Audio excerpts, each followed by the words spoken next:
Hi, this video describes how to perform Canary dark patching in BMC Server Automation. Hi, this is Saif here. In this video, we will discuss Canary dark patching using BSA. The idea is simple. It goes back to olden days where miners used to have canaries with them to detect early troubles. We use the same approach. We first identify a few servers, patch them in production, monitor them, and then and then patch the rest of the servers.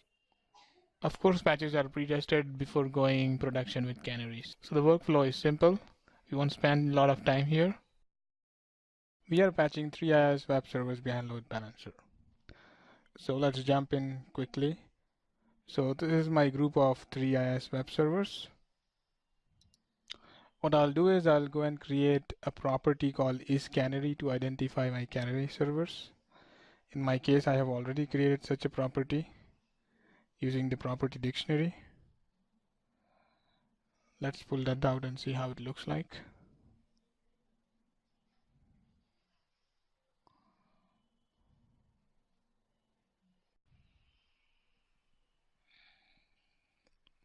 So it's a property of type Boolean with a default value of false. So by default, all the servers would be non-canary servers. So I'll mark this particular server 24 as a canary server.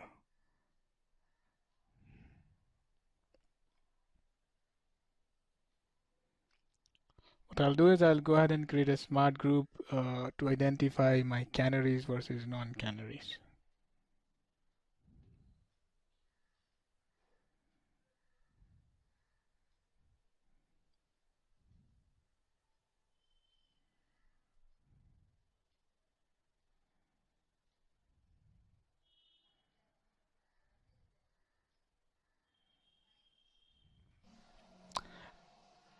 I already have a patching job to patch my critical security vulnerabilities, and I've already run this against all my 3 servers. And I have found like 4 bulletins missing on each of these servers.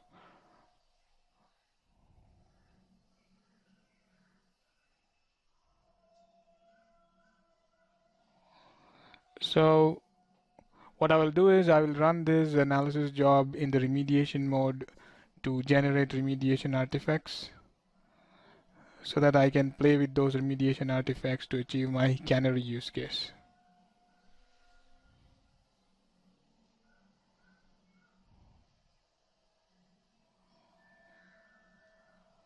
What I will do is I will run this against my canary server.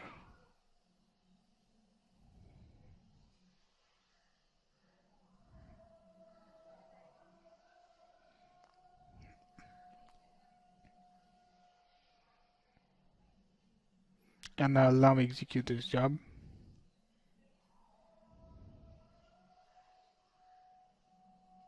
Before doing that, let's see that all these 3 services, all these 3 nodes are in service right now, and they're continuously getting requests from the end users. So let's execute. We're jumping here now. So our analysis job was executed. It's complete now, and then we found all the 4 bulletins as missing. And the remediation job was also created, the remediation bad job.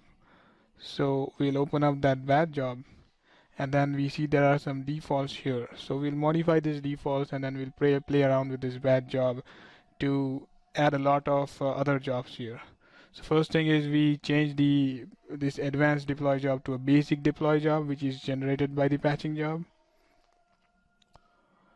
We'll also add like a few jobs, script jobs in this particular case to get the IIS out of the load balancer and then put it back after the patching is done. Basically bring it out of the service for maintenance and then add it back to service.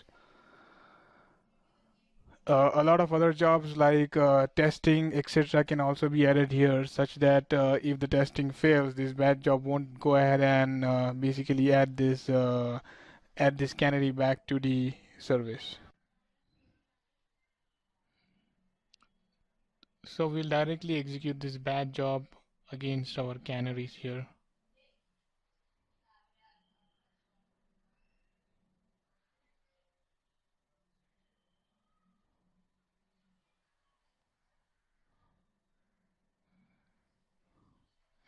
We have enabled rolling execution for the bad jobs, so we'll leverage the power of bad jobs for ensuring that we do one at a time or two at a time.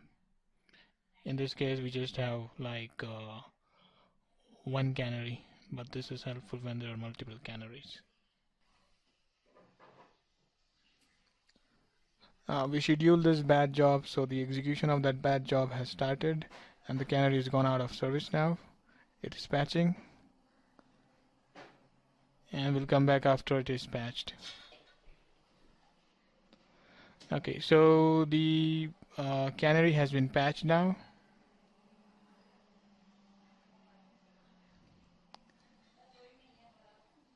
It was successfully patched, it was rebooted, and then it was put back to service. It is back in service now, and the requests are coming. So we'll execute the same analysis job against our non-canaries now. You could also potentially use that same bad job and execute it against the non-canaries, because the number of patches and everything is exactly same. The number of patches missing is exactly same. But we'll not go that route for this video. We'll run the analysis again. The analysis will generate a bad job for us, a brand new bad job, and then we'll execute that bad job against our other servers now. We'll make sure that the configuration of the bad job is same as that we did in the earlier in case of canaries, basically. I've already made all those changes. Again, we are using the batch rolling execution here. Now we'll execute it against rest of the servers and then we'll wait for the job to complete.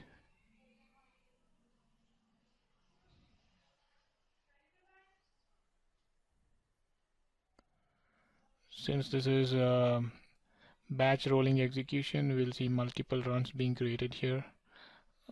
One run for each batch of rolling execution. So the first node has already started patching now, and which is basically in the web server B, and it is out of service. We're back again, and the second node, the web server C has also started now.